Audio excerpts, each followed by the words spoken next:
because not every bank and not every lender is going to favor your line of work. So what you want to do is when you go in and when you're talking to a business banker, you want to find out a couple of things. You want to find out, have you dealt with my type of business in the past? The same way that they're interviewing you to see if you're a legit business owner, you want to be interviewing them as well. So it's a two-sided fit.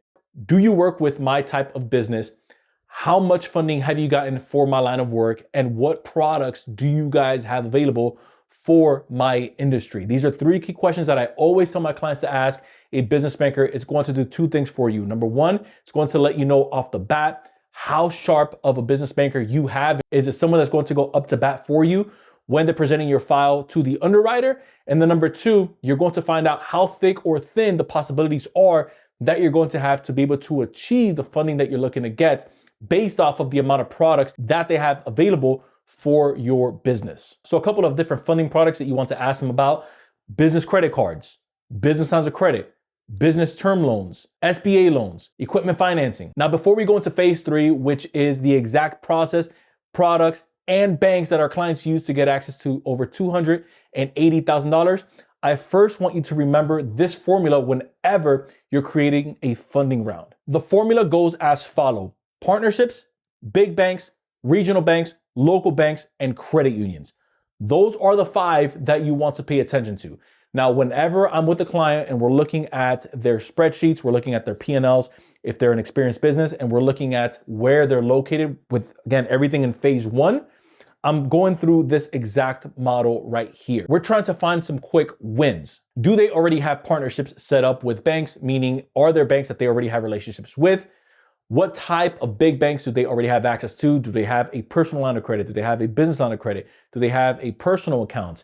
For local or regional banks, how many of them are there within their area? Is it something that they can use their domestic entity for? Or is it something, if they're operating maybe across borders and across different states, is it something that they can tap into through a foreign entity? And then lastly, I'm looking at credit unions. And the reason why I'm leaving credit unions for last is because they're typically easier to get. And so I want to go after the tougher accounts first, which more often than not is going to be the bigger banks. So with all of that being said, let's put it together, because phase three is the funding framework with the exact banks and the results. Now, all things being equal, every funding framework runs in 30 to 45 day funding sequences.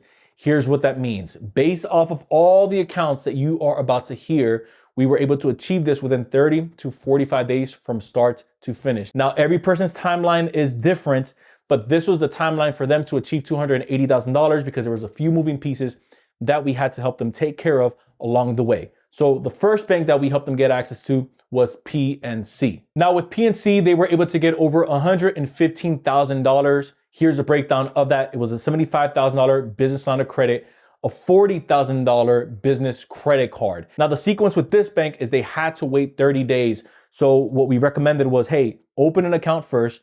And then once you open the account, go ahead and go back in through the same banker that helped you open the account, and then apply for the business credit card first.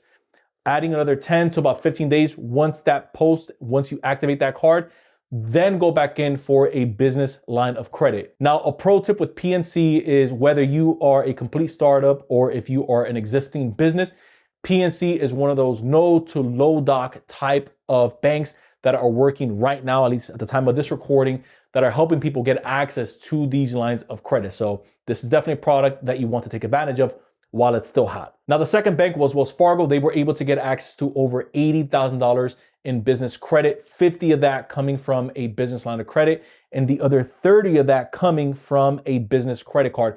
The reason I have them on this list is because they already had an account with them. So they already had the established partnership with them. They already had the account. They already had revenue running through that business entity, floating in through that business bank account. Bank number 3 was Premier Valley Bank, and that was a $45,000 business credit card at 0% for over 12 months. And then bank number 4 was another bank that they had already gotten access to on the personal side. So they just had to present their business documents, make a couple of adjustments with the banker. Again, part of that was the name, part of that was their classification of the business, making sure that it was falling within their guidelines of a low risk entity. And that was $25K on the BLOC side and $15K on the business credit card side. Again, 0% interest for over 12 months over on the business credit card side. So if we tally all of this up, that gives us a total of over $280,000 of working capital for this